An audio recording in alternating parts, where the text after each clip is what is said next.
Bonjour chers élèves, alors aujourd'hui on aborde un nouveau chapitre, on va parler des cercles. Le cercle, c'est quoi? C'est vraiment de la géométrie, on va travailler sur le cercle, les différentes parties, comment calculer sa circonférence, comment calculer son aire, etc. On va commencer avec du vocabulaire, pour l'instant vous n'avez à peu près rien à noter, juste valider avec moi pour être certain qu'on comprenne bien de quoi on parle. Première des choses, un cercle, c'est quoi? Bien, c'est une ligne courbe fermée dont tous les points sont situés à une égale distance d'un point central qu'on appelle le centre, le centre du cercle. Le centre ici, on va l'appeler mon point O, donc on le voit ici à l'intérieur de la figure. Première mesure qui est importante, c'est ce qu'on appelle une corde. Ça va être important pour les autres définitions par la suite. C'est quoi une corde? Bien, une corde, c'est tout segment de droite reliant deux points du cercle. On appelle ça une corde. On va la nommer, ici c'est AB, ma corde. Donc on met un trait sur le dessus pour indiquer que c'est une ligne droite. Donc le trait AB ici c'est une corde. C'est une corde parce que ça relie deux points, le point A et le point B, qui sont sur le cercle. On a aussi une autre corde qui est déjà tracée à l'intérieur de mon cercle, la corde EC. On va en parler dans quelques secondes parce que celle-là, elle passe par le centre du cercle. On pourrait en rajouter d'autres. Par exemple, ici, on pourrait rajouter une corde qui relierait le point A au point E. On aurait la corde AE. Justement, la corde dont j'ai parlé tout à l'heure, qui passait par le centre du cercle, on l'appelle le diamètre. Tu as déjà entendu ça, donc le diamètre d'un cercle. Le diamètre, c'est la plus grande corde du cercle. Il passe par le centre et sa longueur est équivalente à deux rayons. Donc ici, mon diamètre EC, avec une barre sur le dessus. Il passe par le centre O. Et mon diamètre, il est composé de deux rayons. Rayon OE et rayon OC. Justement, rayon, bien, un rayon, c'est un segment de droite qui relie le centre à un des points du cercle. Tous les rayons d'un cercle sont isométriques. Ici, on a le rayon OD. Donc, ce rayon-ci est le rayon OD. On a déjà parlé du rayon OC et OE qui étaient déjà tracés à l'intérieur de notre cercle. Prochain, l'angle au centre. Donc, un angle au centre, c'est formé de deux rayons. Donc ici, par exemple, cet angle-là est un angle au centre. Pourquoi? Parce qu'il est formé par le rayon OE et le rayon OD. Son sommet est d'ailleurs le centre du cercle, donc ici le point O.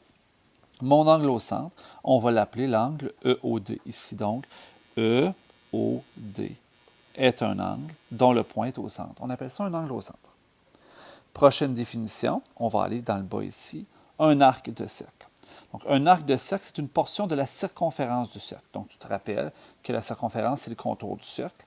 Donc, qui est limité par deux points et une corde ou par deux rayons. Donc, par exemple, ici, on a l'arc ED dont on nous parle.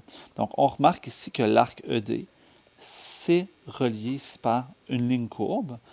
On a un dessin ici de ce qu'est l'arc ED. C'est un agrandissement de la figure. Donc, dans notre figure, ici, l'arc ED, il est ici. Donc, ça ici, c'est la ligne courbe qu'on appelle l'arc ED. Tu remarqueras qu'on appelle ça un arc et que tantôt, la ligne, on appelait ça une corde. Donc, si AB est une corde, bien, la ligne courbe AB ici, on appelle ça un arc. Donc, la corde de l'arc. Secteur de disque, c'est quoi un secteur de disque? Eh bien, c'est une portion du disque délimitée par deux rayons et un arc.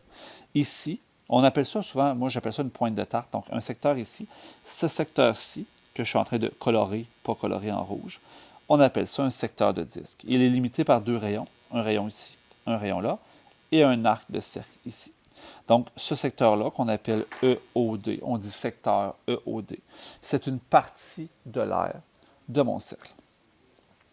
Justement, deux dernières parties de vocabulaire, et je vous mentionne au passage que ce que tu dois être capable de dire, c'est que je te donne la définition ou encore un dessin, et tu dois être capable d'identifier les parties du cercle. Je ne te demanderai pas les définitions, on le fait dans le sens inverse. Mon dernier, c'est les circonférences et l'aire du disque. Bon, la circonférence, c'est le contour. Donc, le contour, c'est la circonférence. Et l'aire du disque, c'est la surface du disque. Quand on parle de disque, on parle de l'aire. Quand on parle de circonférence, on parle du cercle. Circonférence, c'est le contour, le tour, le cercle. L'aire du disque, c'est l'intérieur, donc c'est l'aire. Donc voilà pour le vocabulaire. À retenir, tu dois être capable de nommer les parties à partir de leur définition ou d'une figure. Maintenant, Un nombre qui va être super important dans le prochain chapitre, c'est le nombre pi. Le nombre pi, c'est une constante importante en mathématiques. Il est défini comme étant le rapport entre la circonférence et le diamètre d'un cercle. Pi, c'est un nombre non périodique et infini. Cependant, pour des fins de calcul, on utilise souvent la valeur de la calculatrice, qui est déjà une approximation, ou encore l'arrondissement suivant, 3,1416. Tu remarqueras que pi, qui est ce symbole-ci, on peut le faire comme ça ici, c'est bien correct. Je t'ai mis en marge à droite les 1000 premières décimales de pi. Donc, tu as les 1000 premières décimales. Donc, pi, c'est 3,14, 15, 92, 65, 35, 89, 79, 32, 38, 46. Et ça continue comme ça jusqu'à l'infini. Et on t'a mis les 1000 premières décimales. Tu n'as pas à apprendre ça, mais pas du tout par cœur.